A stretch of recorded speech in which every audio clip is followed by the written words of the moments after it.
পর্যটন শান্তির সোপান প্রতিপাদ্যে নানা আয়োজনে সারা দেশে পালিত হচ্ছে বিশ্ব পর্যটন দিবস।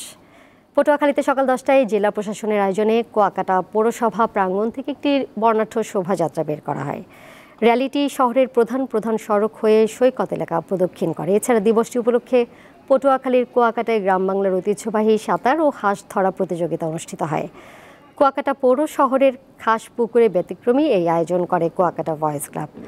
কক্সবাজারে জেলা প্রশাসন ও হোটেলগুলো পর্যটক আকর্ষণে গ্রহণ করেছে বিভিন্ন কর্মসূচি। দিবস উপলক্ষে সৈকতে পরিচ্ছন্নতা কর্মসূচি ও র্যালির আয়োজন করা হয়। বিশ্ব পর্যটন দিবস ঘিরে হবিগঞ্জে শহরের নিমতলা থেকে এক বর্ণাঢ্য র্যালি বের করা হয়। পরে জেলা প্রশাসনের সম্মেলন কক্ষে অনুষ্ঠিত হয় আলোচনা সভা।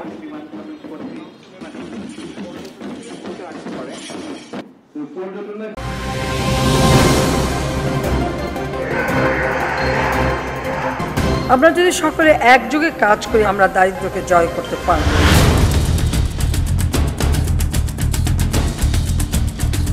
গলি থেকে রাজপথ, দেশ থেকে বিদেশ, শুধু ফুটবল কিংবা ক্রিকেট নয়, সংবাদ ও সংবাদের বিশ্লেষণ।